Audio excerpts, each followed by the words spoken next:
Y'all, you ever known somebody who didn't trust anybody, even when they never give them a reason not to? Somebody who questions your every move, every word, every glance. Somebody who thinks people are out to get them, cheat them, lie to them, even when nobody is doing that. And even the ones that love them the most. Well, y'all, that ain't just being guarded. That's not just how they are. That could be old PPD, paranoid personality disorder. And today we're going to talk about it. Because when somebody's trapped in their own fear, it don't just hurt them, it hurts everybody around them. And if you ever felt like you were constantly trying to prove you're loyal to somebody who never believes you, hit that old subscribe button. Because y'all, this is a safe place where we can talk about it and help you heal from it. I knew a man named Calvin. He was smart, hardworking, loyal, but Lord have mercy, y'all, he didn't trust nobody. His wife couldn't even go to the store without him thinking she was meeting somebody. If a friend called him twice in one day, he'd say they's up to something. Even his own son couldn't borrow money without being accused of stealing. Eventually, everybody pulled away. Not because they didn't love him, but because you can't love somebody who won't let you in. Y'all, Calvin wasn't mean. He was just scared. Scared of betrayal. Scared of looking weak. But instead of facing that fear, he lived inside it. Now that's paranoid personality disorder. And that's what it does.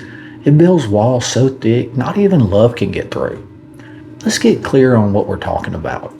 PPD is a mental health condition where somebody has a long-standing pattern of mistrust and suspicion, even when there's no evidence to support it. Y'all, symptoms can be like thinking people are out to harm them. I mean, it's that harsh. Or deceive them, believing friends and partners are secretly disloyal, holding grudges for years, reading into comments and thinking they're insults, and they're just innocent, reacting to anger or coldness when confronted. It ain't just anxiety. It ain't just being careful. It's a deep-rooted belief that nobody is safe to trust. And that belief, it becomes a prison, y'all, not just for them, but for you and for everybody in their life. People don't just wake up paranoid. It usually comes from childhood trauma, abuse, neglect, betrayal by caregivers, whoever that might be, living in chaos, just growing up in homes where you had to watch your back all the time. Abandonment wounds, somebody they loved deeply walked out or hurt them. Personality wiring, some folks are just wired with a high emotional threat sensitivity. And here's the thing, that paranoid becomes protection. If I assume the worst, I won't be blindsided. But that protection becomes poison. It kills intimacy, joy, and trust. If you're in a relationship or family with somebody like this, you might feel like you're always defending yourself, like you're being accused of crimes you didn't commit, like nothing you do is ever enough to prove your loyalty. Drains, anxious, confused, afraid to be honest because everything comes across as an interrogation. You might even start doubting your own memory, wondering, did I say something wrong? Did I do something I forgot about? Well, that's what emotional exhaustion feels like. You're not crazy. You're just trying to survive someone else's fear. Number one, know that it's not your job to fix them. You can support them, but you can't be their therapist, their detective, or their punching bag. Y'all set some boundaries. You're allowed to say, I will not be accused or controlled anymore. That doesn't make it mean, or you mean.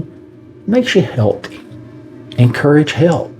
You can't force it because they rarely see they're the problem. They think everybody else is the issue, but sometimes with gentle care and repetition, they'll agree to go see a therapist. And y'all, be sure to protect your peace. You need breaks, support, and people who believe in you. Know that when you walk away, if they refuse to get help and their behavior was hurting you, it's okay to let go. Love is not supposed to feel like an investigation. It's supposed to feel like a refuge. Now, if you're listening and you're thinking, dang, this kind of sounds like me, well, don't panic, because this ain't shame, it's awareness. Here's how to start healing. Acknowledge the pattern, write it down, own it, and get with a trauma-informed therapist, not just any therapist, but somebody who understands where it started. Practice radical honesty with yourself. Ask, is this a fact or fear? Work on regulating your emotions when you feel threatened. Pause, breathe, and reflect. Learn how to receive love, not just question it. Because healing's possible. But y'all, it starts with humility. Because you're not broken beyond repair, you're just scared. And maybe it's time to stop fighting the people trying to love you. Y'all, if this hit home, hit that old subscribe button, like this video, and share it with somebody who needs it. Let's walk through this whole hard stuff together, just one truth bomb at a time.